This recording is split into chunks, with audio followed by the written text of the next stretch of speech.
ప్రముఖ విద్యావేత్త, ఉమ్మడి రాష్ట్రాల్లో అనేక ప్రభుత్వ అధికారిగా అనేక ప్రభుత్వ కార్యాలయాల్లో పనిచేసినటువంటి గ్రూప్ 1 అధికారి దువ్వారపు రామారావు గారు ప్రస్తుతం శాసనసభ్యుల కోటాలో శాసనమండలికి ఎన్నికై మన స్టూడియోకి ఇచ్చేశారు. ప్రస్తుతం రాష్ట్రంలో ఉన్న పరిస్థితులు, జగన్ ప్రభుత్వం యొక్క విధానాలపై ఆయనతో చర్చిద్దాం. నమస్కారం రామారావు గారు. నమస్కారం అండి. ప్రస్తుతం రాష్ట్రంలో జగన్మోహన్ రెడ్డి ప్రభుత్వం ఎటువంటి పరిపాలన అందిస్తుంది, ప్రజల పరిస్థితి ఏ విధంగా ఉందన్న విషయంపై మీరు ఏ విధమైనటువంటి సమాధానం చెప్తారు సార్? అంటే వైఎస్ జగన్మోహన్ రెడ్డి గారు ముఖ్యమంత్రిగా ప్రమాణ స్వీకారం చేసిన తర్వాత అనేక ప్రభుత్వ వ్యతిరేక చర్యలు తీసుకున్నట్టుగా మనకి అర్థమవుతుంది. ముఖ్యంగా ఒక ప్రజావేదిక కూల్చివేత దగ్గర నుంచి చూసినట్టయితే అదొకటి. 2, ఒక అమరావతి నిర్మాణం ఆగిపోయింది. ఒక ప్రజల్లో ఒక గందరగోళాన్ని 3 రాజధానుల కాన్సెప్ట్ తోటి గందరగోళం తీసుకొచ్చిన పరిస్థితి ఒకటి మనం చూడొచ్చు. తరువాత ఇసుక పాలసీ మీద కూడా ప్రభుత్వ పరంగా కొంత కార్మికులు అనేక ఇబ్బందులు పడిన వైనాన్ని కూడా మీ దృష్టికి తీసుకొస్తున్నాను. అదేవిధంగా ఇంగ్లీష్ మీడియం చూసినట్టయితే ఈ రోజున మేము చెప్తుంది ఏంటంటే పార్టీ పరంగా పేరెంట్స్కి చాయిస్ ఇవ్వమంటున్నాం. ఆ విషయంలో ప్రజలను తప్పుదోవ పట్టేటట్టుగా, పేరెంట్స్ని తప్పుదోవ పట్టించేటట్టుగా ఇంగ్లీష్ మీడియం వద్దంటున్నారు తెలుగుదేశం పార్టీ అనేది ఒక గందరగోళానికి పరిస్థితులు తీసుకొచ్చారు. తర్వాత ఇప్పుడు కరోనా ఆస్పెక్ట్లో కూడా మనం చూస్తున్నాం ప్రజాప్రతినిధులు ఏ విధంగా బిహేవ్ చేస్తున్నారు. అనేక ప్రాంతాల్లో ఏదైతే నిబంధనలు ఉన్నాయో నిబంధనలు ఉల్లంఘించి ఈ కరోనా వ్యాప్తిలో భాగంగా మారటం అనేది మనం గమనించవచ్చు. అది కాకుండా కూడా ఈ రోజున చూసినట్టయితే ఒక పోలవరం ప్రాజెక్టు కూడా నిర్మాణం అయిపోయింది. రాష్ట్రానికి ఎటువంటి ఇన్వెస్ట్మెంట్ లేకుండా అనేక అభివృద్ధి కార్యక్రమాలు కూడా ఈ రోజున కుంటుపడిన విధానాన్ని చూసినట్టయితే ప్రజల్లో ఏ విధమైన గందరగోళ పరిస్థితులు తీసుకొచ్చారన్నది మనం ఒకసారి అర్థమవుతుంది. గత ప్రభుత్వంలో చంద్రబాబు నాయుడు గారు ఎందుకు విఫలమయ్యారని ప్రజలు ఆయన ఓడించడం జరిగిందండి. అంటే నిజానికైతే చంద్రబాబు నాయుడు గారు 16,000 కోట్ల ఆర్థిక లోటుతో ప్రభుత్వాన్ని ఏర్పాటు చేసిన తర్వాత ఆయన అనేక సంక్షేమ కార్యక్రమాలు చేపట్టడం జరిగింది. దాంతోపాటు అటు అభివృద్ధిని కూడా ఆయన పరుగులెట్టించారు. ముఖ్యంగా ప్రతి జిల్లాలో కూడా అనేక పరిశ్రమలు తీసుకురావడంతో పాటు అటు సంక్షేమాన్ని ఇటు అభివృద్ధిని ఆయన సమపాలనలో ఒక న్యాయం చేస్తూ బ్యాలెన్స్ చేస్తూ ఆయన రాష్ట్రాన్ని అభివృద్ధి పదంలో తీసుకెళ్లారు. బట్ దురదృష్టం ఏంటంటే ఆయన యొక్క సర్వీసెస్ పోగొట్టుకోవడం అనేది రాష్ట్ర ప్రజల దురదృష్టం. నేనేమంటున్నానంటే ప్రజలు ఒక కాన్సెప్ట్ తోటి, అంటే జగన్మోహన్ రెడ్డి గారు ఒక అవకాశం ఇద్దాము అన్న ఆలోచనతో ప్రజలు ఓటు వేసినట్టుగా మనకు అర్థమవుతుంది. మరి అది ఆలోచన వచ్చినప్పుడు మనం ఈ అభివృద్ధి సంక్షేమం ఇవేమీ నిలబడలేదు. మరి ప్రజలు అటువైపు ఓటు వేయటం అనేది ఒక ఛాన్స్ ఇద్దామని ఒక ఆలోచనతోనే ఓటు వేయటం అనేది జరిగిందని నా పర్సనల్ అభిప్రాయం. అంటే చంద్రబాబు నాయుడు గారిని తప్పించి జగన్మోహన్ రెడ్డికి ఒక ఛాన్స్ ఇద్దామనే ప్రజలు పట్టం కట్టారంటారు. ఎస్, అందులో ఎటువంటి అనుమానం లేదు. చంద్రబాబు నాయుడు గారి పరిపాలన చూసాము.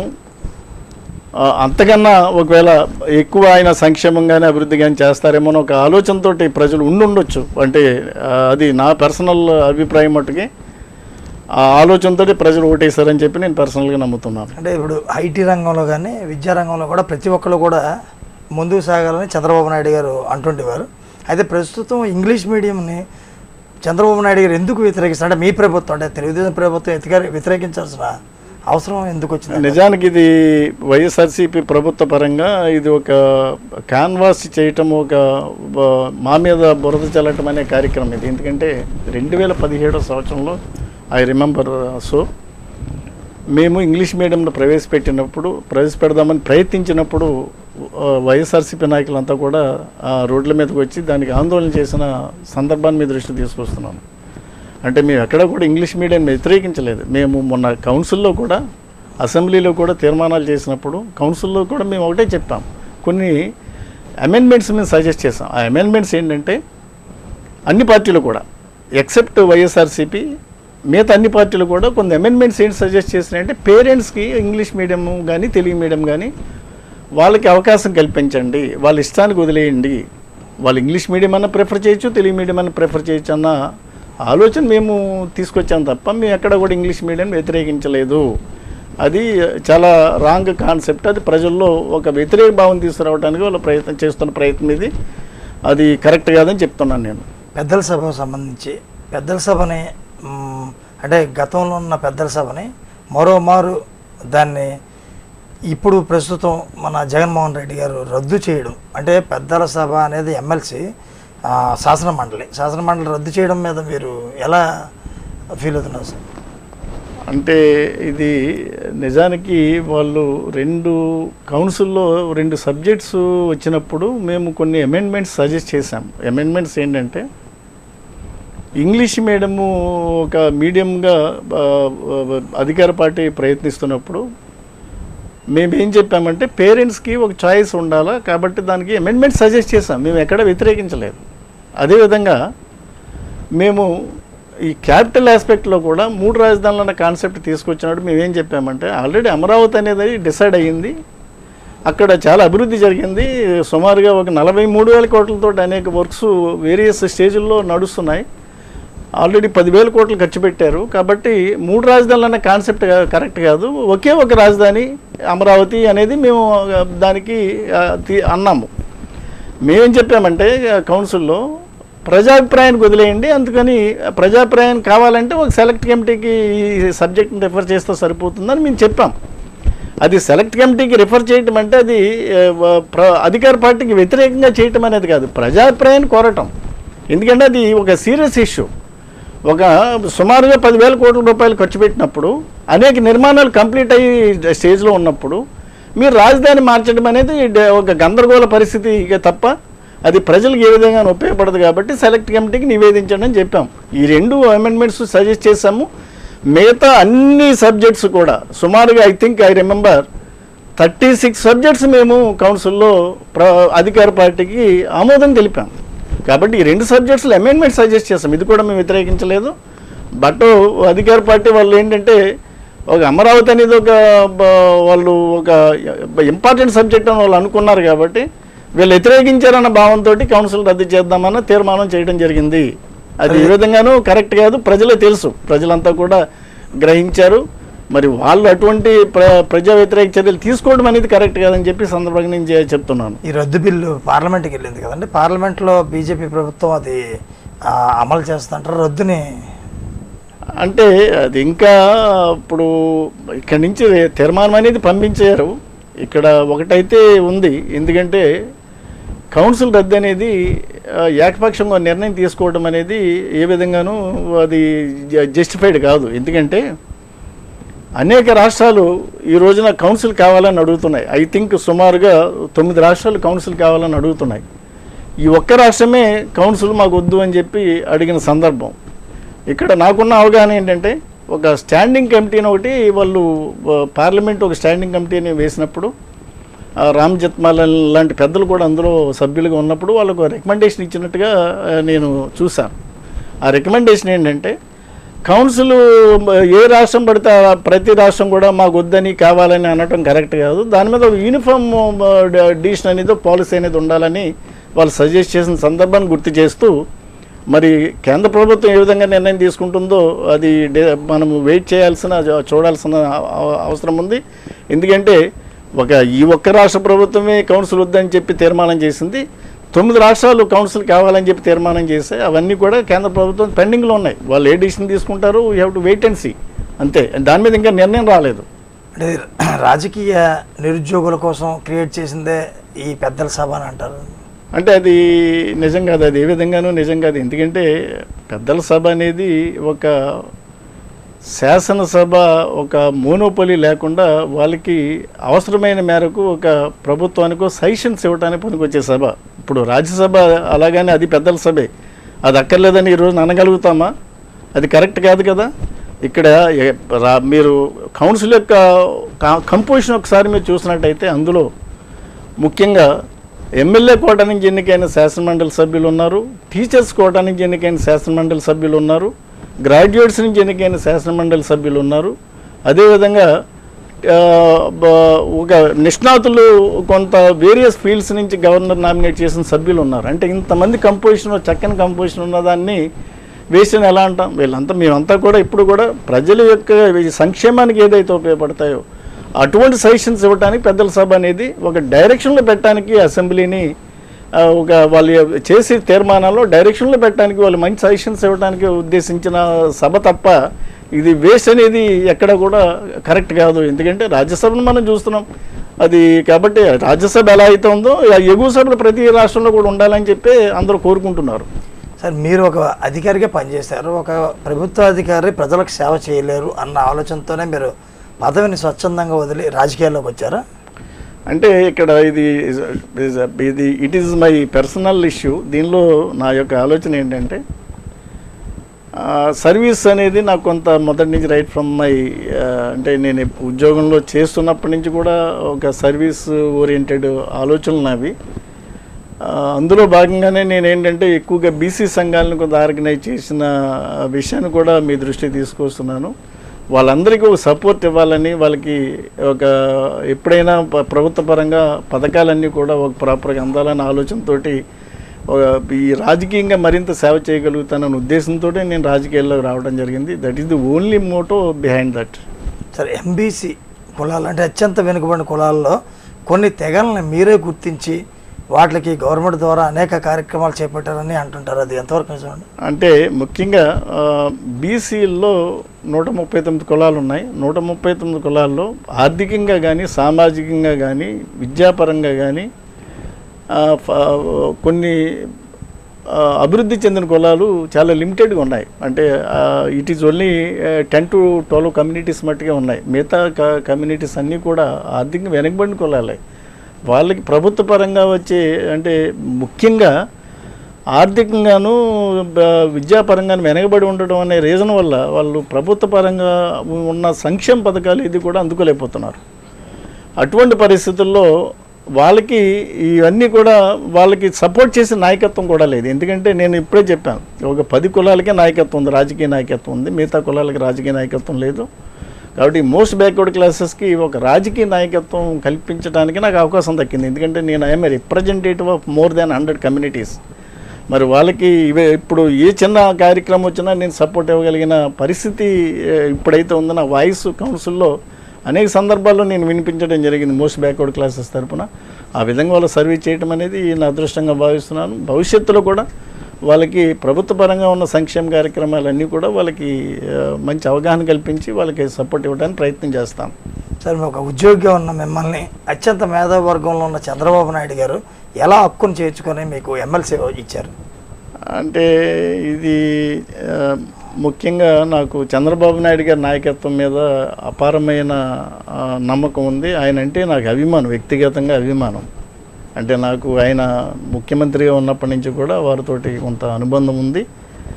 నేను రాజకీయాల్లో రావడానికి ముఖ్య కారణం ఆయన మీద అభిమానంతో, ఆయన సమర్థమైన నాయకత్వం అనే విజన్ ఉన్న నాయకత్వంలో పనిచేయాలన్న ఆలోచనతో, ఆయన సపోర్ట్ తోటే నేను రాజకీయాల్లో రావడం జరిగింది. నిజానికి కూడా ఆయన నన్ను గౌరవించారు. మొన్న ఒక అత్యంత వెనుకబడిన కులాల పరంగా నాకు ఒక స్థానం కల్పించడం అనేది చిన్న విషయం కాదు. అది కాకుండా కూడా ఆయన ఎమ్మెల్యే కోటా నుంచి నాకు శాసనమండలి సభ్యత్వం కల్పించి ఉండటం అనేది మరి ఇట్ ఈజ్ రేర్ ఫీట్. మరి అటువంటి అరుదైన అవకాశాన్ని ఆయన నాకు ఇచ్చారు. వారికి ఎప్పుడు కూడా నేను సర్వదా కృతజ్ఞుణ్ణి. మరి ఆ గౌరవాన్ని నేను కూడా నిలబెట్టుకోవడానికి ప్రయత్నం చేస్తాను. చెప్పాను, ఇప్పుడు రాజకీయాల్లో నేను రావడానికి ముఖ్యంగా ఆయన యొక్క సపోర్టు, ఆయన యొక్క సమర్థమైన నాయకత్వానికి ఆకర్షితుడినై నేను రాజకీయాల్లో నడవడం జరిగింది. మీరు ఎమ్మెల్సీగా పదవి బాధ్యత స్వీకరించి దాదాపు సంవత్సరం దాటుతుందండి.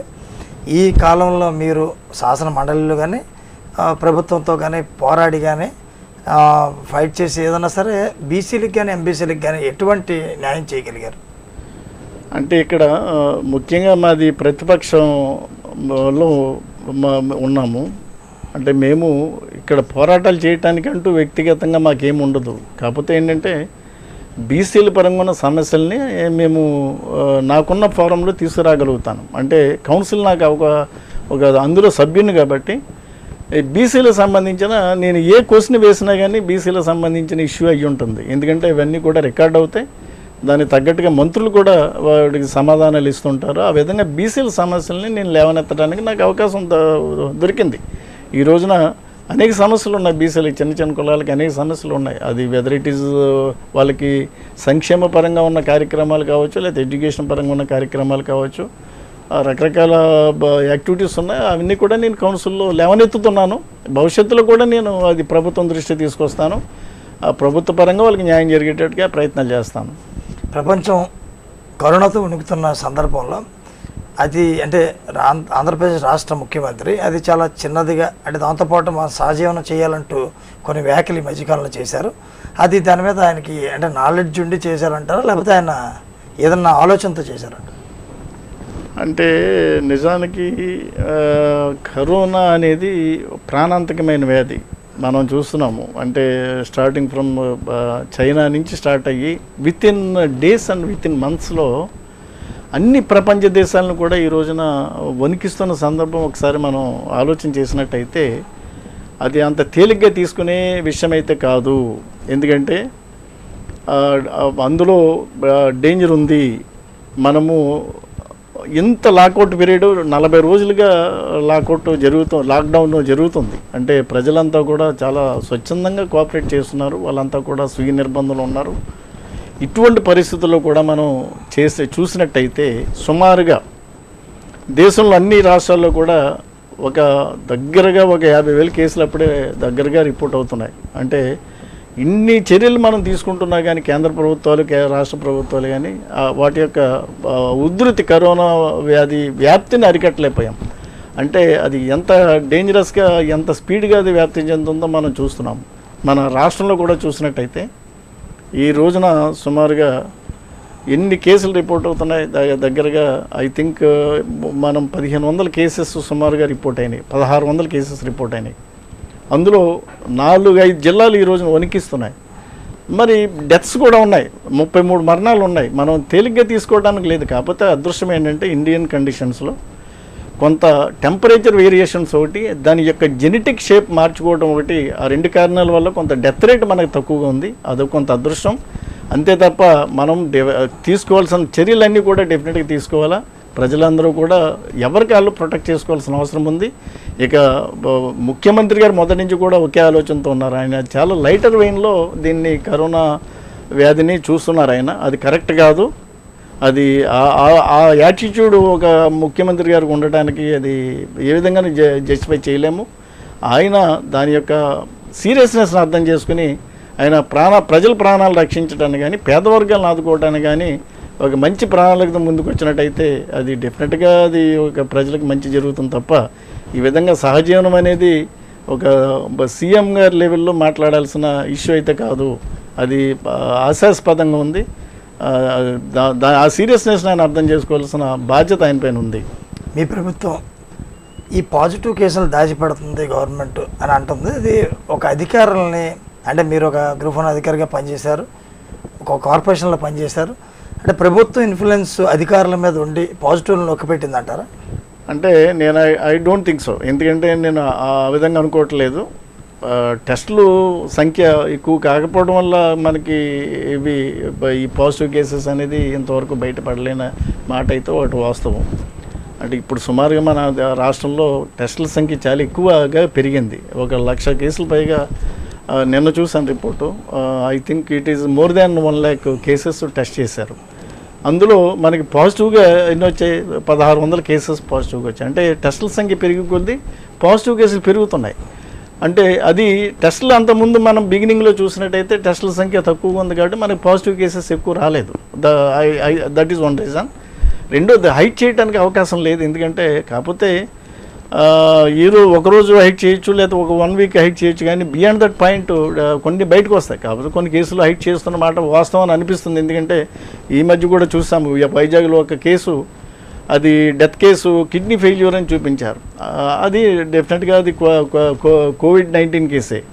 ఎందుకంటే వాళ్ళ వైఫ్కి వచ్చింది. వాళ్ళ వైఫ్కి ఎక్కడి నుంచి వచ్చింది? హస్బెండ్ ద్వారా వచ్చింది. అంటే హస్బెండ్ COVID-19 సఫరరే. దాన్ని కాదని ఎలా అంటాం? అలాంటి కొన్ని కేసులు హైట్ చేయడానికి అవకాశం ఉంది తప్ప ఎక్కువ సంఖ్యను హైట్ చేయడానికి అవకాశం లేదు. టెస్టుల సంఖ్య పెరిగి కేసెస్ పెరుగుతున్నాయి. ఇప్పుడు కూడా ఈరోజు కూడా 65 కేసులు రిపోర్ట్ అయినాయి. కాబట్టి అంటే ఇప్పుడు మనం అర్థం చేసుకోవాల్సింది ఏంటంటే ఒక సామాజిక వ్యాప్తి అనేది ఉధృతంగా ఉంది. ఆల్రెడీ కమ్యూనిటీ డిస్టర్బ్ అవుతుంది.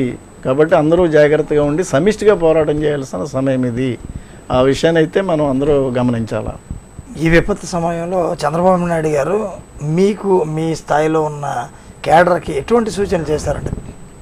ఆయన right from the beginning Covid start అయినప్పటి నుంచి, లాక్డౌన్ ఎప్పుడు స్టార్ట్ అయింది, మార్చి 24 నుంచి 22న ఒక జనతా కర్ఫ్యూతో మొదలుకొని 24 లాక్డౌన్ నుంచి స్టార్ట్ చేసుకుంటే అన్ని రోజులు కూడా ఆయన ప్రతిరోజు కూడా కేడర్ తోటి వీడియో కాన్ఫరెన్స్లు, టెలికాన్ఫరెన్స్ల ద్వారా ఆయన ఒక బాధ్యత గల వ్యక్తిగా ఆయన స్వీయ నిర్బంధంలో ఉంటూ ఆయన సలహాలు ఇస్తున్నారు కేడర్కి. మేము కూడా అనేక సందర్భాల్లో ఫీల్డ్ లెవెల్లో వెళ్ళి ఈ ప్రజలకి కావాల్సిన నిత్యావసర వస్తువులు కానీ లేకపోతే వెజిటబుల్స్ కానీ కొన్ని సందర్భాల్లో మేము కూడా వాళ్ళకి సహాయం చేస్తున్నాము. అదేవిధంగా అన్ని కాన్స్టిట్యున్సీల్లో కూడా ఇటువంటి సహాయ కార్యక్రమాలు జరుగుతున్నాయి. ఆయన ఒక బాధ్యత వ్యక్తిగా ఆయన మొదటి నుంచి కూడా రైట్ ఫ్రమ్ ది బిగినింగ్ ఆయన సజెషన్స్ ఇస్తున్నారు. అదేవిధంగా కేంద్ర ప్రభుత్వానికి సజెషన్స్ ఇచ్చారు, రాష్ట్ర ప్రభుత్వానికి సజెషన్స్ ఇచ్చారు. ఒక అన్ని ప్రతిపక్షాలని కలుపుకుని వెళ్లాల్సిన బాధ్యత ముఖ్యమంత్రి గారి పైన ఉంది. ఆయన సలహాలు రిసీవ్ చేసుకునే పరిస్థితులు ఆయన లేరు. ఆయన సలహాలు తీసుకున్నట్టయితే రాష్ట్ర ప్రజలకు మరింతగా రక్షణ దొరుకుతుంది, వాళ్ళకి మంచి కార్యక్రమాలు వాళ్ళకి అందుతాయి, అందరూ సమిష్టిగా ఎదుర్కోవడానికి ఒక అవకాశం దక్కుతుందని నేను భావిస్తున్నాను. సార్, విశాఖలో ఉద్యుత్ వచ్చినప్పుడు ఈ ఉత్తరాంధ్ర ప్రాంతం అంతా కూడా రాష్ట్ర ముఖ్యమంత్రిగా చంద్రబాబు నాయుడు యుద్ధ ప్రాతిపదికన అనే కార్యక్రమాలు చేపట్టారు. మరి ప్రస్తుతం ఒక ప్రతిపక్ష నేతగా బాధ్యతాయుతమైన పదవిలో ఉండి ఆంధ్రప్రదేశ్కి రాకుండా హైదరాబాద్లో దాక్కున్నారని అధికార పార్టీ విమర్శలు చేస్తుంది. మరి ఎందుకు ఆయన రాలేదు? అంటే నిజానికి ఉదుద్దికి కరోనా వ్యాధిని కంపేర్ చేయలేము. కరోనా ఇన్ఫెక్షన్ అనేది పాండమిక్. ఇది అంటే నేను ఒక ఇష్యూ చెప్పాను, చైనాలో స్టార్ట్ అయిన వితిన్ డేస్లో వితిన్ మంత్స్లో మొత్తం ప్రపంచ దేశాలను చుట్టింది. హుదుద్ అనేది లోకలైజ్డ్ ఒక ఏరియాకి సంబంధించిన విపత్తు. కాబట్టి ఏ విధంగానూ దీని కంపారిజన్ లేదు. బట్ మీరు అనేది అది చాలా ఫాల్స్ ఎలిగేషన్. ఎందుకంటే ఆయన 22న హైదరాబాద్ వెళ్ళారు. హైదరాబాద్ వెళ్ళినప్పుడు అక్కడ జనతా కర్ఫ్యూతో స్టార్ట్ చేసుకుంటే ఆయన లాక్డౌన్ కారణంగా ఆయన అక్కడ హెల్డప్ అయ్యారు. 1, 2 ఇప్పుడు ఒక ప్రతిపక్ష నాయకుడిగా ఆయన అంతకుముందు ముఖ్యమంత్రిగా చేసిన వ్యక్తిగా ఆయనకు బాధ్యత ఉంది. ఆయన ఏం చేస్తున్నారంటే ఒక స్వీయ నిర్బంధంలో ఉండి ఒక బాధ్యతగా వ్యక్తిగా ఆయన సలహాలు ఇస్తున్నారు, కేడర్ని మూవ్ చేస్తున్నారు. ఆయన మరి మీరే అంటున్నారు అనేక సందర్భాల్లో ఆయన హైదరాబాద్ వదిలేస్తే మేము క్వారంటైన్ పంపిస్తాము, 14 రోజులు క్వారంటైన్లో ఉండాలని మీరే చెప్తున్నారు. అదేవిధంగా మీరే హైదరాబాద్ వెళ్తున్నారు, ఇక్కడి నుంచి వైజాగ్ నుంచి హైదరాబాద్ తిరుగుతున్నారు, చెన్నై తిరుగుతున్నారు, కొంతమంది బెంగళూరు నుంచి వచ్చారు. మరి వాళ్ళందరికీ ఎక్కడ క్వారంటైన్ నిబంధనలు ఎక్కడ లేవు. ఈ రోజున మనం చూస్తున్నాం వాళ్ళు వైరస్ వ్యాప్తి చెందడానికి అధికార పక్షం ఏ విధంగా దానికి బాధ్యులయ్యారో మనం గమనిస్తున్నాం. అటువంటి పరిస్థితుల్లో ఒక బాధ్యత గల వ్యక్తిగా ఆయన స్వీయ నిర్బంధంలో ఉండటం అనేది మీరు ఆ విధంగా దాన్ని అట్రిబ్యూట్ చేస్తే అంతకన్నా దురదృష్టం మరొకట్లేదు. ఆయన బాధ్యత గల పౌరుడిగా ఆయన బిహేవ్ చేస్తున్నారు. ఆయన అలా ఉండటమే కరెక్ట్. ఆయన అమరావతి వచ్చినా ఆయన ఇంట్లో కూర్చొని డైరెక్షన్స్ ఇవ్వడం తప్ప రాజకీయ నాయకులు ఫీల్డ్ మీదకి వెళ్ళొచ్చు, ఎప్పుడు వెళ్ళొచ్చు. అధికార పార్టీ పరంగా వాళ్ళు చేయడానికి కార్యక్రమాలు ఉన్నాయి. వాళ్ళు ఏంటంటే నిబంధనలు పాటించి వాళ్ళు చేయొచ్చు. మా బాధ్యత ఏంటంటే ప్రతిపక్షంగా మాకు సామాజిక బాధ్యత, ఆ బాధ్యతను మేము సక్రమంగా నెరవేరుస్తున్నాము. అవకాశం ఉన్న చోట నిబంధనల మేరకు మేము ప్రజలకు సహకారం అందిస్తున్నాము. సార్, అనుకున్న ప్రకారం స్థానిక సంస్థల ఎన్నికలు జరిగి ఉంటే ఈ కరోనా విపత్తు ఏ విధంగా మారేది? అంటే state election commissioner Ramesh Kumar గారు తీసుకున్న నిర్ణయం 100% కరెక్ట్ అని చెప్పి ప్రజలందరూ కూడా నమ్ముతున్నారు. ఎందుకంటే ఆయన ఆ టైంలో కనుక ఆ యాక్షన్ తీసుకుని ఉండకపోతే, ఎలక్షన్స్ పోస్ట్ పోన్ చేయకపోతే ఈ రోజున ఒక ఈ పోలింగ్ టైంకి మనకి ఎంత ఆందోళనకరమైన పరిస్థితులు వచ్చాయో మనము ఒకసారి ఆలోచన చేసినట్టయితే ఆయన ఎంత మంచి చర్య తీసుకున్నారు అన్నది మనకి అందరూ అప్రిషియేట్ చేశారు. Yes, is action has been supported by supreme court also. రాష్ట్ర ప్రభుత్వం సుప్రీంకోర్టుకి వెళ్ళినప్పుడు ఆయన తీసుకున్న చర్య కరెక్టు అని చెప్పి ఆయన సపోర్ట్ చేసింది. కాబట్టి అందులో ఆయన ఏ విధంగా మనం దాన్ని తప్పని అంటాం? ఆ రోజున ఆయన చర్య తీసుకోకపోతే ఈ రోజున ప్రజలంతా కూడా కరోనా బారిన పడి చాలా ఉపద్రవం, అంటే ఒక ఆందోళనకరమైన పరిస్థితులు ఉండేవని చెప్పి నేను తెలియజేస్తున్నాను. కేంద్రం విడుదల చేసిన నిధులని రాష్ట్ర ప్రభుత్వం నిధులుగా రూపాయలు 3 విడతల బియ్యం కూడా ఇస్తుందండి. దానిని అసలు కేంద్రం విడుదల చేసిందా లేదా రాష్ట్ర ప్రభుత్వం నిధులా? ఇది నిజానికి there is much confusion in that. ఇక్కడ మా ఆలోచన కూడా ఏంటంటే కేంద్ర ప్రభుత్వ పరంగా ఇచ్చిన సహాయాన్ని రాష్ట్ర ప్రభుత్వం అందిస్తుంది. ఈ రోజున ఒక 1000 రూపాయలు కానీ 5 కేజీల బియ్యం కానీ 1 కిలో కందిపప్పు కానీ దఫదఫాలుగా రేషన్ ఇవ్వడంలో కూడా అంతా కూడా కేంద్ర ప్రభుత్వ నిధులతోనే జరుగుతుంది. అది మా పర్సనల్ ఫీలింగు. రెండోది ఏంటంటే అనేక గ్రాంట్స్ రాష్ట్ర ప్రభుత్వానికి రిలీజ్ అయినాయి. అంటే అది 14th ఫైనాన్స్ కమిషన్ గ్రాంట్స్ కావచ్చు, 15th ఫైనాన్స్ కమిషన్ అడ్వాన్స్ కావచ్చు, అదేవిధంగా విపత్తుల నిర్వహణ కింద కూడా ఒక సుమారుగా 500-600 కోట్ల రూపాయలు రాష్ట్ర ప్రభుత్వానికి వచ్చాయి. ఇవన్నీ కూడా మరి కేంద్ర ప్రభుత్వం నుంచే వచ్చినాయి. కాబట్టి రాష్ట్ర ప్రభుత్వం ఇక్కడ ప్రత్యేకంగా ప్యాకేజ్ ఏమీ ఇవ్వలేదు. ఎందుకంటే మేము అదే అనేక సందర్భాల్లో మేము అడుగుతున్నాం. ఏమడుగుతున్నాం అంటే అనేక పేద వర్గాలు ఈ రోజున కూలి పని లేక ఇళ్లలోనే ఉండి చాలా ఇబ్బందులు పడుతున్నారు. ఆర్థికంగా వాళ్ళకి సపోర్ట్ కావాలా. కాబట్టి ప్రతి కుటుంబానికి కూడా పేద కుటుంబానికి 5,000 ఇమ్మని చెప్పి మేము అడుగుతున్నాం. మరి ఈ రోజు వరకు కూడా రాష్ట్ర ప్రభుత్వ పరంగా కేంద్ర ప్రభుత్వం ఇచ్చే నిధులు తప్ప డిస్ట్రిబ్యూట్ చేయడం తప్ప ఎక్కడ కూడా ప్రత్యేకంగా ప్యాకేజ్ అంటే ఇంతవరకు ఇవ్వలేదు. మరి అది రాష్ట్ర ప్రభుత్వం ఆలోచన చేయాలా. ఎందుకంటే మీరు మిగతా గవర్నమెంట్స్ మీరు చూసినట్టయితే ఒక ఒరిస్సా కానీ, పక్కన తెలంగాణ ప్రభుత్వం కానీ, లేకపోతే కేరళ ప్రభుత్వం కానీ ఈ రోజున ఈ పేద వర్గాలకు ఏ విధంగా వాళ్ళు కరోనా విపత్తు సమయంలో ఆర్థికంగా సపోర్ట్ ఇస్తున్నారు, ఎంత చక్కటి ప్యాకేజ్ ఇస్తున్నారో ఒకసారి అర్థం చేసుకోవాల్సిన పరిస్థితి రాష్ట్ర ప్రభుత్వం పైన ఉంది. సార్, కేంద్ర రాష్ట్ర ప్రభుత్వాలు ప్రజలకు ఎందుకు నిధులు వెచ్చించట్లేదు అసలు? అంటే ఆ బాధ్యత కేంద్ర రాష్ట్ర ప్రభుత్వాలకు లేవా? కేంద్ర ప్రభుత్వం వాళ్ళు ఒక మంచి కార్యక్రమం వాళ్ళు కేంద్ర ప్రభుత్వాన్ని మనం బ్లేమ్ చేసే అవకాశం లేదు. ఎందుకంటే ఆయన ఒక మంచి నిర్ణయం తీసుకున్నారు. లాక్డౌన్ అనేది ఒక మంచి నిర్ణయం తీసుకున్నారు. దాని అంతా కూడా ప్రజలు సపోర్ట్ చేశారు. ఒక విపత్తు సమయంలో ఒక ఇన్ టైంలో ఆయన చర్యలు తీసుకున్నారు. అందువల్లే మనకి కొంత ఈ కరోనా వ్యాప్తిని కొంతవరకు అరికట్టగలిగాం. లేకపోతే మనకి 130 కోట్ల జనాభాలో ఆయన చర్యలు తీసుకోకపోతే పరిస్థితి డెఫినెట్గా గందరగోళంగా ఉండేది. ఇవి చాలా విపత్తు వచ్చేది. మరి 1,70,000 కోట్ల ప్యాకేజీ కేంద్ర ప్రభుత్వం నుంచి వచ్చింది. అది అన్ని రాష్ట్రాలకి నిధులు అందాయి. దానిలో కేంద్ర ప్రభుత్వ పరంగా చేయిందేది లేదు. అదేవిధంగా ఇప్పుడు సెకండ్ స్పెల్లో కూడా నాకు అవగాహన ఉన్నంత వరకు 15,000 కోట్లతో ప్యాకేజీ కూడా మళ్ళీ వాళ్ళు అనౌన్స్ చేసిన సందర్భాన్ని కూడా మీ దృష్టికి తీసుకొస్తున్నాను. కాకపోతే రాష్ట్ర ప్రభుత్వాలు అనేది వాళ్ళు పర్సనల్గా వాళ్ళు చేయాల్సిన బాధ్యత కూడా రాష్ట్ర ప్రభుత్వాల పైన ఉంది. ఇక్కడ మన ఏపీ పరంగా ఈయన ఒక కేంద్ర ప్రభుత్వ సహకారానికి తోడు ఒక ప్రత్యేకంగా ఓ ప్యాకేజీ కొన్ని పేద వర్గాలకు కనుక అందించగలిగితే మరింతగా బాగుండేది. మరి అటువంటి ఎఫర్ట్స్ ఏమీ రాష్ట్ర ప్రభుత్వ పరంగా లేవు. సార్, టీడీపీ నుంచి చంద్రబాబు నాయుడు గారు ఎటువంటి ఈ విపత్తు సమయంలో ఎటువంటి సహకారం అందిస్తున్నారంటే ప్రభుత్వానికి కానీ ప్రజలకు కానీ? నేను చెప్పాను, ఇప్పుడు ప్రతిపక్షంగా మాకున్న బాధ్యత సామాజిక బాధ్యత.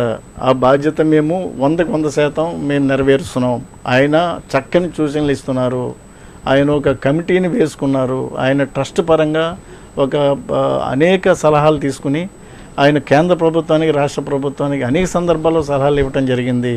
కొన్ని సలహాలు కూడా రాష్ట్ర ప్రభుత్వం కూడా పాటించిన సందర్భాన్ని కూడా మీ దృష్టికి తీసుకొస్తున్నాను. అదేవిధంగా క్యాడర్ని అప్రమత్తం చేస్తూ ఆయన ఏదైతే లాక్డౌన్ స్టార్ట్ అయిందో 22 నుంచి మార్చి 22 నుంచి ఈ రోజు వరకు కూడా ఆయన వీడియో కాన్ఫరెన్స్ల ద్వారా టెలికాన్ఫరెన్స్ల ద్వారా సలహాలు ఇస్తూ క్యాడర్ని ఆయన నిబంధనల మేరకు ఫీల్డ్ లెవెల్లో ప్రజలకు సహకారం అందించమని ఆయన చెప్తున్నారు. అదేవిధంగా మా నాయకులు కూడా ప్రతి కాన్స్టిట్యున్సీలో కూడా ఒక నిత్యావసర వస్తువులతో పాటు ఒక వెజిటబుల్స్ అందించడంతో పాటు అన్ని వర్గాలను కూడా వాళ్ళకి చేతనైనంత సహాయం వాళ్ళు అందిస్తున్నారు. మరి మేము ప్రతిపక్ష పార్టీగా మేము చేయాల్సిన బాధ్యతలు మేము చేస్తున్నాము. మరి అది మిగతా చేయాల్సిన బాధ్యత అంతా కూడా అధికార పక్షం పైన ఉంది. వాళ్ళు చేయాల్సింది వాళ్ళు చేయట్లేదు అనేది ప్రజల అభియోగం. ఇప్పుడు విశాఖ జనాలు అంటే రాష్ట్రం అంతా ఒక ఎత్తు, విశాఖ సిటీ ఒక ఎత్తు, 4 అసెంబ్లీ నియోజకవర్గాలు కూడా తెలుగుదేశం కైవసం చేసుకుంది. అంటే ప్రజలు అభిమానించే పార్టీని గెలిపించారు. ఈ 4 శాసనసభ్యులు కూడా ప్రజలకు అందుబాటులో ఉంటున్నారా? అంటే ఇప్పుడు ఏదో ఒక విధంగా అందుబాటులోనే ఉంటున్నారు. దానిలో మనము ఒక ప్రత్యేకంగా కామెంట్ చేయడానికంటూ లేదు. అన్ని కాన్స్టిట్యున్సీలు కూడా సహాయ కార్యక్రమాలు అందుతున్నాయి. నార్త్ కాన్స్టిట్యున్సీ పరంగా మేము కూడా అనేక వార్డులకు వెళ్తున్నాం. అక్కడ ఉన్న లోకల్ స్థానిక నాయకత్వాన్ని కలుపుకొని మేము కూడా ప్రజలకి సహకారం అందిస్తున్నాం. అదేవిధంగా సౌత్లో కూడా అనేక కార్యక్రమాలు జరుగుతున్నాయి, ఈస్ట్లో కూడా అనేక కార్యక్రమాలు జరుగుతున్నాయి, వెస్ట్లో కూడా అనేక కార్యక్రమాలు జరుగుతున్నాయి. కానీ ఏ కాన్స్టిట్యున్సీలో జరగని కార్యక్రమాలు అంటూ ఏమీ లేవు. మా ప్రతిపక్షం మా బాధ్యత మేము సక్రమంగా నెరవేరుస్తున్నాం. మీరు వార్డు పర్యటన చేసినప్పుడు ప్రజలు ఏ విధంగా ప్రభుత్వాన్ని విమర్శిస్తున్నారు? అంటే ముఖ్యంగా ఇక్కడ 2-3 ప్రభుత్వం కొన్ని మంచి పనులు చేసింది, మనం కాదనలేం. ఎందుకంటే లాక్డౌన్ని కేంద్ర ప్రభుత్వం ఏదైతే నిబంధనలు రూపొందించిందో ఆ నిబంధనలు పాటిస్తున్నారు. లాక్డౌన్కి రాష్ట్ర ప్రభుత్వం సహకారం ఇవ్వటం అనేది it is a positive aspect, దాన్ని మనం కాదనలేం. అదేవిధంగా టెస్టుల సంఖ్య కూడా పెంచుకున్నారు, దాన్ని మనం కాదనలేం. బట్ ఇక్కడ ఫెయిల్యూర్స్ రాష్ట్ర ప్రభుత్వ పరంగా ఉన్నాయి. దాన్ని మేము ప్రతిపక్షంగా అధికార పార్టీ దృష్టికి తీసుకురావాల్సిన బాధ్యత మా పైన ఉంది, మేము తీసుకొచ్చాం. అందులో ముఖ్యంగా మీరు చూస్తున్నారు ఈ రోజున ఎవరైతే ఫ్రంట్ లైన్లో ఉండి ప్రజలకు సేవలు అందిస్తున్నారో, ముఖ్యంగా 4 departments. 1 medical and health department మీరు తీసుకోండి, పారిశుద్ధ్య విభాగం తీసుకోండి, 3 పోలీస్ వింగ్ తీసుకోండి. తర్వాత మీరు పాత్రికేయులు కూడా ఫీల్డ్ లెవెల్లో ఉంటూ ప్రజల యొక్క సమస్యలను ప్రభుత్వం దృష్టికి తీసుకెళ్ళడానికి అనేక ప్రయత్నాలు చేస్తున్నారు. మరి ఇటువంటి వాళ్ళకి ఒక పర్సనల్ ప్రొటెక్షన్ కిట్స్ అంటే మాస్కులు కానీ, గ్లోవ్స్ కానీ, లేకపోతే ప్రొటెక్షన్ కిట్స్ కానీ, సర్జరీ ఎక్విప్మెంట్ కానీ ఇటువంటి మీరు డాక్టర్స్కి అందించలేకపోతున్నారు. అనేక సందర్భాలు మనం చూసాం. అదేవిధంగా పారిశుద్ధ్య విభాగం కూడా ఈ రోజున వాళ్ళకి సరైన రక్షణ లేక, అంటే ఒక డిస్ఇన్ఫెక్షన్ చేయడానికి కావాల్సినంత మెటీరియల్ లేక చాలా ఇబ్బందులు పడుతున్న సందర్భం అనేక చోట్ల చూసాం. విజయనగరంలో కూడా చూసాం, జిల్లాలో అనేక మున్సిపాలిటీలో కొంతమంది కమిషనర్స్ ఓపెన్గా దాన్ని కామెంట్ చేయడం కూడా చూసాం. ఏది నగర కమిషనరు రాష్ట్ర ప్రభుత్వ పరంగా మాకు ఎటువంటి సహకారం లేదని ఓపెన్గా మాట్లాడటం మనం చూసాము. అదేవిధంగా చీరాల కమిషనర్ కూడా ఓపెన్గా ఒక స్టేట్మెంట్ ఇవ్వటం, ప్రజల్ని సహకారం కోరుతున్నాము, మాకు ఏదైనా ఫైనాన్షియల్ సపోర్ట్ ఇవ్వడానికి సందర్భం మనం చూసాం. అంటే ఇవన్నీ కూడా రాష్ట్ర ప్రభుత్వ పరంగా ఫెయిల్యూర్సే. రామారావు గారు, ఇప్పుడు ప్రస్తుతం అంటే అమరావతి ఇష్యూ స్టార్ట్ అయ్యి దాదాపుగా 100 రోజులు దాటుతుంది. అంటే రైతులు అక్కడ భౌతిక దూరం పాటిస్తూ కూడా వాళ్ళు కరోనా విపత్తులో కూడా వాళ్ళు ఇంకా నిరాహార దీక్షలు చేస్తున్నారు. దీని మీద మరి జగన్మోహన్ రెడ్డి ప్రభుత్వం ఎందుకు అంత స్పందించట్లేదంటారు? ఇప్పుడు మా నాయకుడు చంద్రబాబు నాయుడు గారు ముఖ్యమంత్రిగా ఉన్నప్పుడు భవిష్యత్ తరాలకు ఒక మంచి రాజధాని అందించాలన్న ఒక మంచి ఆలోచనతో అనేక దేశాల యొక్క క్యాపిటల్స్ డిజైన్స్ ఆయన తీసుకుని ఒక మంచి డిజైన్ అయిన రూపకల్పన చేసి అమరావతి నిర్మాణాన్ని స్టార్ట్ చేసిన విషయం వాస్తవం కాదని నేను అడుగుతున్నాను. అందులో మనము ముఖ్యంగా గమనించాల్సిన విషయం ఏంటంటే అమరావతి ప్రాంత రైతులు 34,000 ఎకరాలు స్వచ్ఛందంగా రాజధాని నిర్మాణం కోసం ఇచ్చారు. అంటే నిజంగా ఒకసారి మనం ఆలోచన చేసినట్టయితే అంటే ల్యాండ్ పూలింగ్ విధానంలో అంటే it is an innovative approach అనమాట. ఆ విధానంలో వాళ్ళు స్వచ్ఛందంగా ముందుకొచ్చి భూములు ఇవ్వటం అనేది వాళ్ళ త్యాగానికి మనం నిజంగా వాళ్ళకి ఏ విధంగా మనం రుణం తీర్చుకోగలుగుతాము. అంటే ఒక మంచి క్యాపిటల్ వస్తుందనే ఉద్దేశంతో వాళ్ళు భూములు ఇవ్వటం జరిగింది. అటువంటి పరిస్థితుల్లో మరి వాళ్ళ త్యాగాన్ని మనం గమనించుకుంటూ వాళ్ళకున్న అగ్రిమెంట్స్ ఏదైతే ప్రభుత్వ పరంగా అగ్రిమెంట్స్ చేసుకున్నారో రైతులతో అవన్నీ కూడా పాటించాల్సిన బాధ్యత ప్రస్తుత రాష్ట్ర ప్రభుత్వం పైన ఉంది. మరి వాళ్ళు త్యాగాన్ని మర్చిపోయి 3 రాజధానుల నిర్మాణంతో ఒక గందరగోళం తీసుకొచ్చి మరి క్యాపిటల్ని ఒక ఎగ్జిక్యూటివ్ క్యాపిటల్ అని లేకపోతే జ్యుడిషియల్ క్యాపిటల్ అని ఇటువంటి పేర్లతోటి తీసుకురావడం అనేది అక్కడ వాళ్ళ త్యాగాన్ని ద్రోహం చేసినట్టే కదా. అది మనము 100 రోజులుగా వాళ్ళు చేస్తున్న కార్యక్రమాలు ఇవన్నీ చూసినట్టయితే స్వచ్ఛందంగా వాళ్ళంతా ముందుకు వచ్చి మరి అది ప్రభుత్వం గమనించకుండా వాళ్ళు దాన్ని వాళ్ళు వెళ్తున్నారంటే అది ఏ విధంగా మనం అర్థం చేసుకోవాలన్నది మనం ఒకసారి చూడాలా. మరి వాళ్ళకి నిజంగా మనం అందరూ కూడా కృతజ్ఞతలు చెప్పాల్సిన అవసరం ఉంది, వాళ్ళ త్యాగాన్ని గుర్తించుకోవాల్సిన అవసరం ఉందని చెప్పి సందర్భంగా నేను తెలియజేస్తున్నాను. వికేంద్రీకరణ అభివృద్ధికి ఒక చిహ్నంగా జగన్మోహన్ రెడ్డి ప్రభుత్వం అంటుంది కదా. ఇప్పుడు ఎక్కడా కూడా 3 రాజధానుల కాన్సెప్టు ఏ దేశంలో లేదు, ఏ రాష్ట్రంలో కూడా లేదు. అంటే ఎక్కడో కొన్ని రాష్ట్రాల్లో జ్యుడిషియల్ క్యాపిటల్ అంటారు దాన్ని, ఒక హైకోర్టు అనేది వేరే ప్రాంతాల్లో ఉన్న సందర్భాలు 2-3 రాష్ట్రాలు చూస్తున్నాం. ఇక్కడ సౌత్ ఆఫ్రికా మోడల్ అని తీసుకొచ్చి 3 క్యాపిటల్స్ అనేది ఈ రోజున సౌత్ ఆఫ్రికా కూడా మనం చూసాము.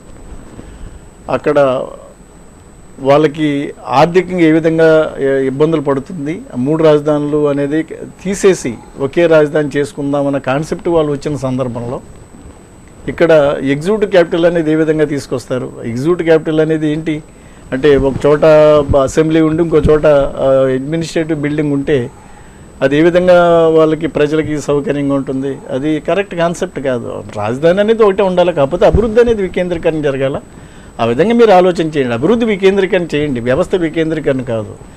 ఫర్దర్ 2 ఇయర్ ఎగ్నెస్ట్ మేమేం చెప్తున్నాం అంటే ఒకే రాజధాని ఉండాలా, బట్ మీరు అభివృద్ధికి వికేంద్రీకరణ చేయండి. ఒక రాష్ట్ర ప్రభుత్వం మంచి కార్యక్రమాన్ని చేస్తున్నప్పుడు ఆ మంచి కార్యక్రమాన్ని ముందుకు తీసుకెళ్లాల్సిన బాధ్యత ఏదైతే ప్రభుత్వం ఏర్పాటు చేసుకున్నారో మీరు మీ పైన ఉంది. ఆ మంచి కార్యక్రమం ముందుకు తీసుకెళ్ళండి, అంతేగాని వ్యవస్థను వికేంద్రీకరణ చేయడం అనేది సిస్టమ్కి మంచిది కాదు. ఎగ్జిక్యూటివ్ క్యాపిటల్ని విశాఖ తరలించడం కోసం ఈ కరోనా కేసులని నొక్కు పెడుతున్నారని అనేక మంది అంటే విపక్షాలతో పాటు తెలుగుదేశం కూడా అంటుంది. ఇది ఎంతవరకు వస్తుంది సార్? అంటే నేను చెప్పాను, ఇప్పుడు కరోనా కేసులు హైట్ చేయటం అనేది కొన్ని కేసుల్లో చేయొచ్చు. అంటే కొన్ని మరణాలు సహజ మరణాలుగా చూపించవచ్చు, లేకపోతే కొన్ని కేసులు కొద్ది కాలం పాటు మీరు హైట్ చేయొచ్చు. కాకపోతే ఏదో రోజున బయటపడాల్సిన విషయం ఉంది. అందులో నేను I don't believe in that. ఎందుకంటే ఏదో రోజు మీరు బయట పెట్టాలా. ఇప్పుడు చూస్తున్నాము వైజాగ్లో కొన్ని కేసులు పెరిగిన మాట వాస్తవం. ఎందుకంటే గత 10 రోజులుగా చూసినట్టయితే 20 కేసులు ఉన్న పరిస్థితి 34 కేసులకి ఈ రోజున వచ్చింది. అంటే కాంటాక్ట్ ఉంది ప్రజల్లో. ఈ కాంటాక్ట్ వల్ల చాలా కేసులు బయటకు వస్తున్నాయి. కాబట్టి భవిష్యత్తులో మరికొన్ని కేసులు పెరిగే అవకాశం ఉందని చెప్పి కలెక్టర్ స్వయంగా స్టేట్మెంట్ ఇచ్చారు. కాబట్టి అందులో హైట్ చేసే పరిస్థితి అయితే డెఫినెట్గా ఉండదు. ఇప్పుడు ఎలక్షన్ కమిషన్ రమేష్కి సంబంధించి నిమ్మగడ్డ రమేష్ సంబంధించి అనేక అంటే ఈ మధ్యకాలంలో సిఐడి ఎంక్వైరీ కూడా ఇస్తారంటే కోర్టులో కేసు నలుగుతున్నప్పుడు సిఐడి ఎంక్వైరీ వేయడంలో ఉద్దేశం ఏమంటారు? అసలు అది సిఐడి ఎంక్వైరీ అనేది కరెక్ట్ కాదు.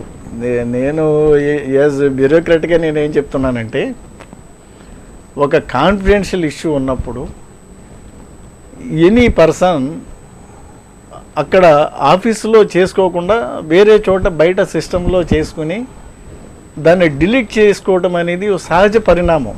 దానిలో మనం ఆక్షేపించాల్సింది ఏమీ లేదు. నేనైనా అదే చేస్తాను, ఇంకొక ఏదైనా ఒక కాన్ఫిడెన్షియల్ మ్యాటర్ ఉంటే ఎవరైనా అదే చేస్తారు. బయట సిస్టంలో మీరు డిలీట్ చేశారని ఎవరంటారు? అక్కడ వాళ్ళు ఏం చేశారంటే బయట సిస్టంలో చేసుకుని ఆయన లెటర్ కాన్ఫిడెన్షియల్ లెటరు ఆయన స్వయంగా రాసుకున్న లెటర్ కాబట్టి దాన్ని పెన్ డ్రైవ్లో పెట్టుకుని దాన్ని డిలీట్ చేశారు. దానిలో సిఐడి ఎంక్వైరీ చేయడానికి అవకాశం ఏంటుంది? ఆయనే చెప్తున్నారు నేనే ఆ లెటర్ రాశాను, నేనే పంపించాను నా మెయిల్ ద్వారాని. అందులో ఇంకా దాని గురించి ఎంక్వైరీ చేయాల్సిన ఇష్యూ అయితే లేదు. ఇది ఓన్లీ ప్రజల్ని మభ్యపెట్టడానికి చేస్తున్న ఒక ప్రచారం తప్ప మరొకటి కాదు. ఈ మధ్యకాలంలో తరచూ ప్రభుత్వానికి హైకోర్టు మొట్టికాయలు వేస్తూనే ఉంది. అయితే దానికి ప్రభుత్వం అనేది ఏంటంటే చంద్రబాబు వాసనలు ఇంకా న్యాయస్థానంలో కొనసాగుతున్నాయి, చంద్రబాబు మార్కు న్యాయస్థానంలో సాగుతుంది. అందుకే ప్రతి విషయంలో కూడా కోర్టులు కూడా అటువంటి డెసిషన్ తీసుకుంటున్నాయంటారు. దానివల్ల అసలు అది జ్యుడిషియరీ అనేది ఒక స్వతంత్ర వ్యవస్థ. అటువంటి వ్యవస్థను మనం కామెంట్ చేసే అవకాశం మనకు లేదు, మనకు అధికారం కూడా లేదు. ఎందుకంటే మనం జ్యుడిషియరీని కామెంట్ చేసే పరిస్థితి కనుక వచ్చినట్టయితే అంతకన్నా దురదృష్టం మరొకటి ఉండదు. చంద్రబాబు నాయుడు గారు ఆయన సొంత మనిషి అయితే కాదు, చీఫ్ జస్టిస్ అన్న ఆయన వేరే రాష్ట్రాల నుంచి వచ్చిన వ్యక్తులు. వాళ్ళకి ఇక్కడ ఒక పర్సన్ మీద వాళ్ళకి ఇంట్రెస్ట్ ఏమి ఉండదు. వాళ్ళు చూస్తుంది ఒక న్యాయం మీద వాళ్ళ మైండ్ ఎప్పుడు కూడా పనిచేస్తూ ఉంటుంది. మనం రాష్ట్ర ప్రభుత్వ పరంగా మీరు ఏకపక్షంగా నిర్ణయాలు తీసుకుంటున్నారు, ప్రజా వ్యతిరేక చర్యలు తీసుకుంటున్నారు. అందుకని మీకు కోర్టు జడ్జిమెంట్స్ అన్నీ కూడా వ్యతిరేకంగా వస్తున్నాయి. మీరు ఒక పంచాయతీ బిల్డింగ్స్ కానీ సచివాలయాలు కానీ మీరు కలర్స్, మీరు పార్టీ కలర్స్ ఏ విధంగా వేసుకుంటారు, అది ఏ విధంగా మీరు జస్టిఫై చేయగలుగుతారు? అంటే ప్రభుత్వ దానాన్ని 1300 కోట్ల రూపాయలు మీరు వేయించేసి మీరు రంగు వేయటంలో అది ప్రజాదానం వృధా చేయటం కదా. మరి అటువంటి దానిలో మీరు జడ్జిమెంట్ వ్యతిరేకంగా వచ్చిందన్న దానిలో డెఫినెట్గా అర్థం ఉంది. అంటే ప్రజా అభివృద్ధిని అడ్డుకోవడానికి కోర్టుని మెట్టెక్కు అన్నిటికీ అడ్డుపడుతున్నారని టీడీపీని వైసీపీ నాయకులు ఎప్పటికప్పుడు ఆరోపిస్తున్నారు టీడీపీ మీద. అందులో అభివృద్ధిని మనం నిరోధించడానికి ఏముంది? మీరు అభివృద్ధి అనేది చేస్తే కదా నిరోధించడానికి. ఇప్పుడు అమరావతి క్యాపిటల్ని మూడు రాజధానుల పేరు మీద మీరు తీసుకొచ్చినప్పుడు అక్కడ ప్రజలకు మనోభావాలు మీరు తెలుసుకోగలిగారా? అక్కడ ప్రజలు 34,000 ఎకరాల రైతులు మీకు స్వచ్ఛందంగా భూమిని ఇచ్చినప్పుడు వాళ్ళకున్న అగ్రిమెంట్స్ని మీరు గౌరవించాల్సిన బాధ్యత మీ పైన లేదా? మీరు అవన్నిటి గౌరవించి మీరు ఒక ప్రజా వ్యతిరేక కార్యక్రమాలు తీసుకోకుండా వాళ్ళ యొక్క అభీష్టం మేరకు మీరు ప్రజా అభిప్రాయం తీసుకుని మీరు చేయండి. ఏ పని చేసినా 3 రాజధానులకి మీరు ప్రజల ఆమోదం ఉందని మీరు అనుకుంటే అది కరెక్ట్ కాదు. ప్రజల ఆమోదం లేనప్పుడు మీకు డెఫినెట్గా కోర్టు యొక్క అభిప్రాయాలు కూడా ఆ విధంగానే ఉంటాయి. మీరు అక్కడ రైతులకు మనం అన్యాయం చేస్తున్నప్పుడు రైతులు కోర్టుకు వెళ్ళినప్పుడు అమరావతిని షిఫ్టింగ్ అనేది కోర్టు అడ్డుకుంది. అది ఇష్యూ ఉంది కాబట్టి కోర్టులు అడ్డుకున్నాయి. అంతకుమించి మనము ఏ విధంగా దాన్ని అభివృద్ధి నిరోధకం అంటాము? ఎటువంటి అభివృద్ధి కార్యక్రమం మేము ఎక్కడ ఆపలేదే. మీరు అభివృద్ధి అనేది ఏ కార్యక్రమాలు మీరు అభివృద్ధి చేస్తున్నారు? ఆ కార్యక్రమాలు ఉంటే డెఫినెట్గా మేము సపోర్ట్ ఇస్తాము. అభివృద్ధికి రాష్ట్ర అభివృద్ధికి మేము ఎప్పుడు కూడా ప్రతిపక్షంగా మేము అడ్డుపడం. దానిలో అది కరెక్ట్ ఎలిగేషన్ కాదు. అటువంటి అవకాశమే లేదు రాష్ట్రంలో. పొత్తులు స్వప్రయోజనం కంటే ప్రజా అభివృద్ధికి పనికొస్తాయి అన్నది మీరు బీజేపీతో పొత్తులో ఉన్నప్పుడు ఉత్తరాంధ్ర మనోభావాలకు సంబంధించినటువంటి రైల్వే డివిజన్, రైల్వే జోన్ కావాలని చెప్పి మీరు అడగడం జరిగింది. అప్పుడు మన రాష్ట్రం నుంచి రాజ్యసభకి వెళ్ళిన సురేష్ ప్రభు మంత్రి, సెంట్రల్ మినిస్టర్గా, రైల్వే మినిస్టర్గా ఉన్నారు. అయితే అప్పుడు డివిజన్ లేని జోన్ మనకి ఇచ్చినప్పుడు కూడా మీరు ఎందుకు దాన్ని మీరు అభ్యంతరం తెలియజేయలేదు? అంటే ఇక్కడ కొన్ని పరిస్థితులు ప్రకారము మనం నడుచుకోవాల్సిన అవసరం ఉంటుంది. ఇక్కడ విశాఖ రైల్వే జోన్కి సంబంధించి ఒక అధికార పక్షంగా మేము బీజేపీతో కలిసి మేము ప్రయాణించినప్పుడు వాళ్ళ సపోర్ట్ తోటి అనేక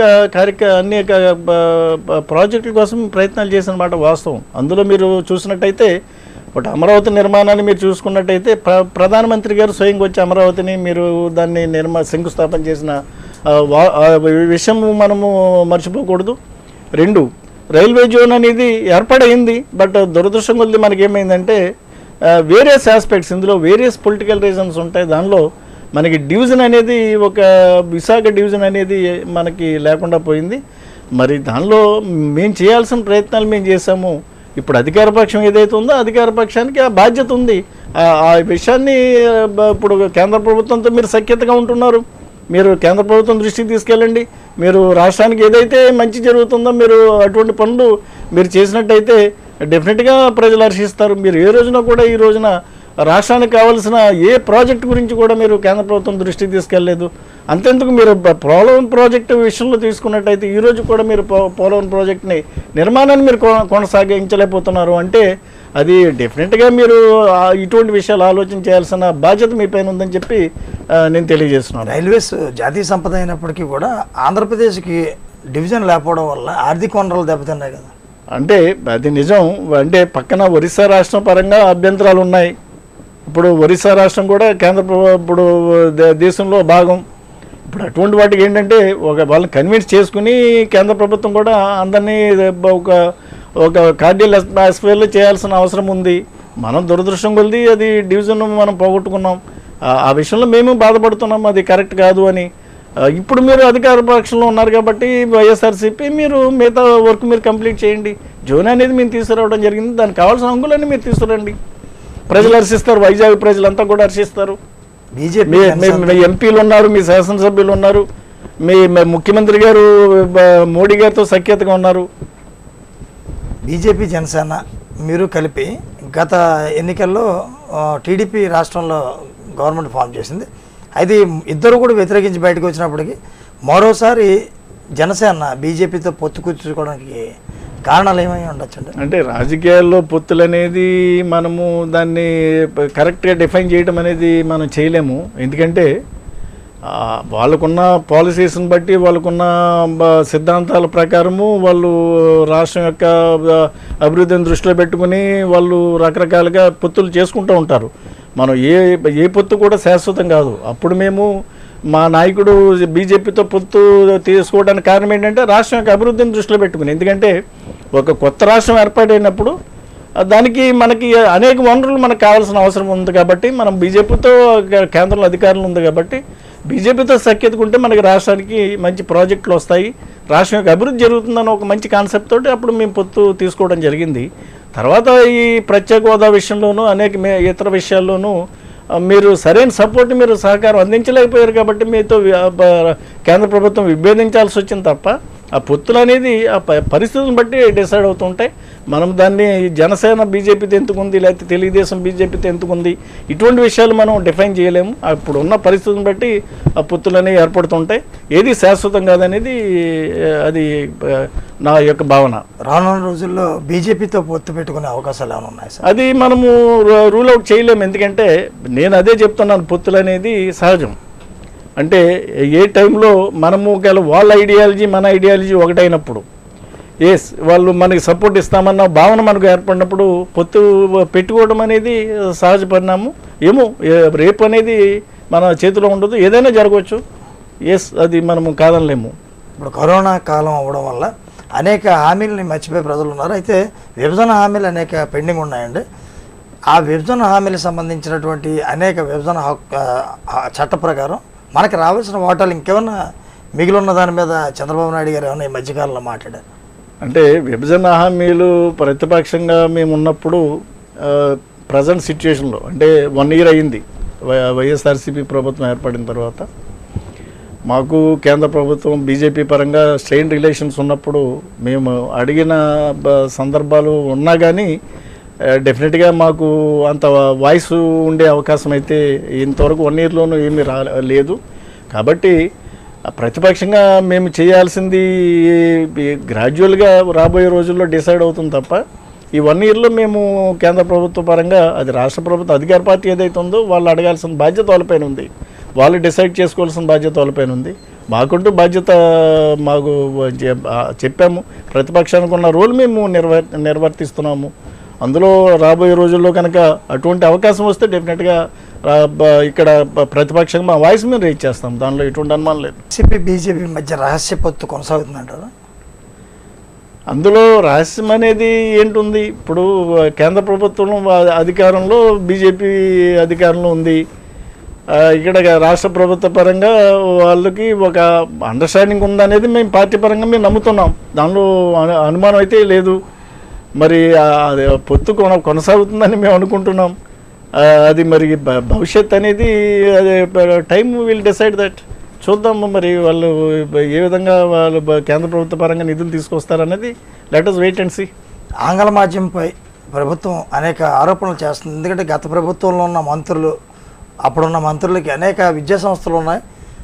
దానికి సంబంధించి ఫ్రీ ఎడ్యుకేషన్ ఆంగ్లంలో పెడితే ముందుగా తెలుగుదేశం మాజీ మంత్రులే దెబ్బతింటారని దీన్ని అడ్డుకున్నారంటున్నారు. దాని మీద మీరు ఏ విధంగా స్పందిస్తారు సార్? నో అది అసలు ఈ ఆస్పెక్ట్లో వాళ్ళు చాలా మా మీద ఒక దుష్ప్రచారం జరుగుతుంది. ఇంగ్లీష్ మీడియం అనేది మేము ఎప్పుడు కూడా అపోజ్ చేయలేదు. నేను మరొకసారి చాలా క్లియర్గా చెప్తున్నాను, మేము మొట్టమొదటి ఇంగ్లీష్ మీడియం ప్రవేశపెట్టిందే మేము. మీరు అడ్డుకున్నారు, ఆ రోజున ప్రతిపక్షంగా మీరు అడ్డుకున్నారు. ఈ రోజున మేము కూడా ఇంగ్లీష్ మీడియం ఎక్కడ మేము వద్దని అంటలేదు. అది చాలా చాలా క్లియర్గా నేను చెప్తున్నాను. పేరెంట్స్కి ఆప్షన్ ఇవ్వమని మేము అడుగుతున్నాం. అది కౌన్సిల్లో కూడా మేము ఆ అమెండ్మెంట్ సజెస్ట్ చేశాము. పేరెంట్స్కి ఆప్షన్ మీన్స్ మీరు ఇంగ్లీష్ మీడియంలోనే పిల్లలు చదువుకోవచ్చు, తెలుగు మీడియంలోనే చదువుకోవచ్చు. It is only left to the choice of the parents. అందులో మేము ఇంగ్లీష్ మీడియం వ్యతిరేకిస్తున్న మాట ఎక్కడా లేదు. అది మరొకసారి చాలా క్లియర్గా మా పార్టీ పరంగా తెలియజేస్తున్నాను. స్థానిక సంస్థ ఎన్నికల్లో ఎక్కువ శాతం ఏకగ్రీవాలు జరిగాయి. దానికి సంబంధించి ఈ ఎన్నికలు కూడా వాయిదా పడడం జరిగింది. అయితే దీన్ని సంబంధించి మరొకసారి ఈ రీషెడ్యూల్ చేయమని మీరు కోరారు. దాని మీద ఇప్పుడు జరగబోయే పరిణామాలు ఎలా ఉంటాయని మీరు భావిస్తారు? అంటే ఇది చాలా చోట్ల అంటే మనము గత ఎన్నికలతో పోలిస్తే 2014 స్థానిక సంస్థల ఎన్నికలతో పోలిస్తే ఈ 2000 ఇప్పుడు జరుగుతున్న స్థానిక సంస్థల ఎన్నికల్లో అనేక చోట్ల ఏకగ్రీవాలు వచ్చిన మాట వాస్తవం. అప్పుడు 2% ఏకగ్రీవం అయితే జడ్పీటీసీలు కానీ ఎంపీటీసీలు కానీ కొన్ని చోట్ల జడ్పీటీసీలు ఓన్లీ 0% ఉంది. It is not even 1%. అదేవిధంగా ఎంపీటీసీలు చూసుకుంటే ఐ థింక్ ఇట్ ఈస్ 2% అప్పుడు ఏకగ్రీవం అయ్యాయి. మరి ఇప్పుడు ఈ రోజున చూసినట్టయితే కొన్ని జిల్లాల్లో, ముఖ్యంగా కడప, చిత్తూరు లాంటి జిల్లాల్లో కొన్ని చూసుకున్నట్టయితే, లేదా కర్నూలు కానీ ఇటువంటి కొన్ని ఏరియాస్ చూసినట్టయితే మీరు ఈవెన్ 25% ఎంపీటీసీలు ఏకగ్రీవమైన విషయం వాస్తవం కదా. అంటే చాలా సందర్భాల్లో మీరు క్యాండిడేట్స్ని బలవంతంగా విత్డ్రా చేయించడం కానీ లేకపోతే మీరు యునానిమస్గా డిక్లేర్ చేసుకోవడం కానీ ఇటువంటి అనేక ఏది జిల్లాల్లో చూసాం. మరి అటువంటి పరిస్థితి చూసి మేము ఆందోళన వచ్చిన మాట వాస్తవం. అందుకని మేము ఏం చెప్తున్నాం, మీరే అంటున్నారు ప్రభుత్వం అనేక సంక్షేమ కార్యక్రమాలు చేసింది, ప్రభుత్వం మీద నమ్మకం ఉంది ప్రజలకని. అటువంటి పరిస్థితుల్లో మీరు నిష్పక్షపాతంగా మీరు ఎలక్షన్స్కి వెళ్ళండి.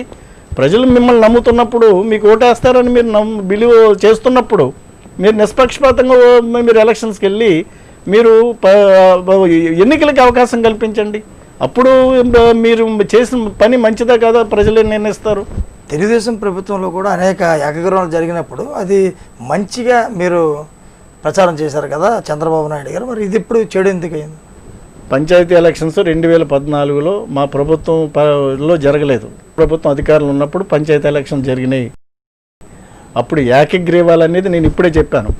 అప్పుడు ఇట్ ఈజ్ 2% కూడా అప్పుడు టోటల్ స్థానాల్లో 2% పెంచలేదు.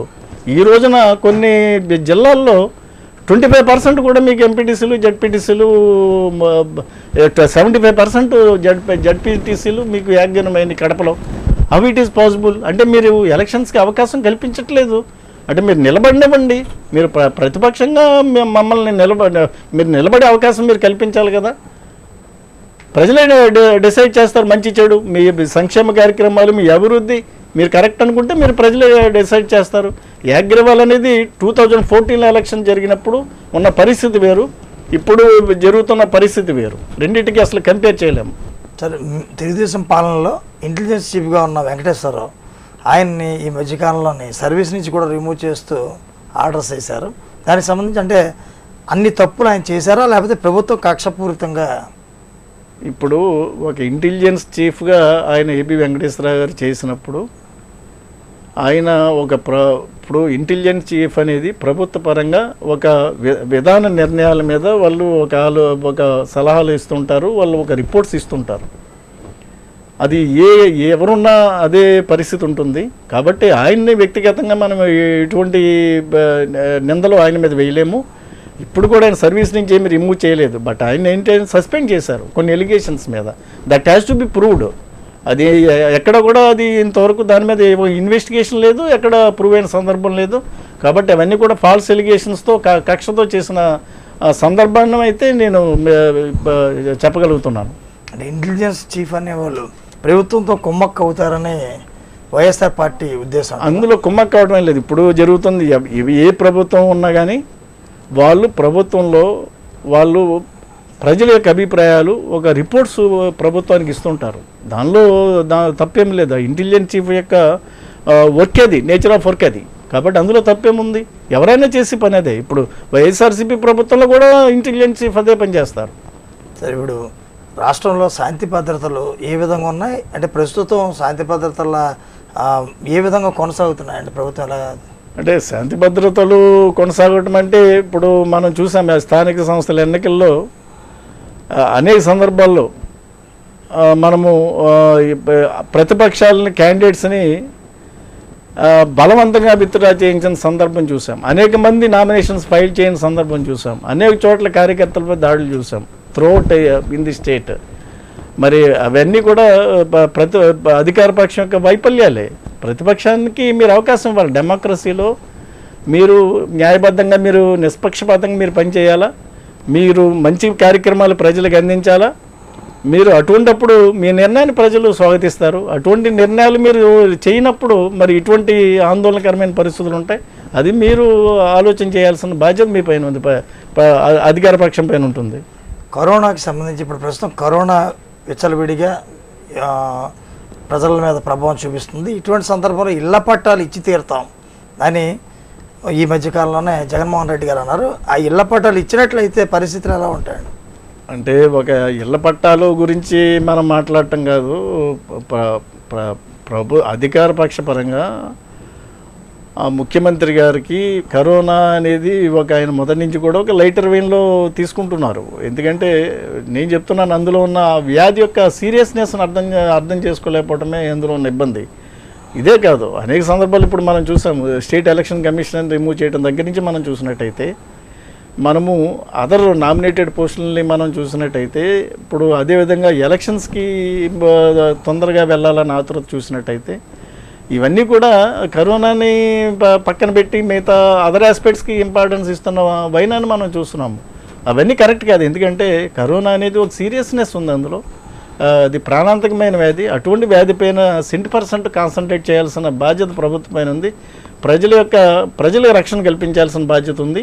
పేద వర్గాలకి ఆర్థికంగా ఆదుకోవాల్సిన బాధ్యత ప్రభుత్వం పైన ఉంది. ఇవన్నిటి మీద కాన్సన్ట్రేట్ చేస్తే ఇది మంచి ప్రభుత్వంగా ప్రజలు మనల్ని పొందగలుగుతుంది. అంతేగాని ప్రజా వ్యతిరేక కార్యక్రమాలు చేస్తే డెఫినెట్గా ప్రజలు రాబోయే రోజుల్లో డెఫినెట్గా గ్రహిస్తారు. దానిలో మీకే వచ్చే భవిష్యత్తు ఏంటో మీకే అర్థమవుతుంది. ఒక అధికారిగా ప్రజలకి సేవలు చేసి, ఒక ఎమ్మెల్సీగా అనేక సేవలు చేస్తున్న ఎమ్మెల్సీ రామారావు గారు మంచి మంచి విషయాలను మనతో పంచుకొని మన ప్రేక్షకులు తెలియజేసినందుకు స్టూడియోకి వచ్చినందుకు ఆయన కృతజ్ఞత తెలియజేస్తున్నాను. నమస్కారం సార్. నమస్కారం అండి.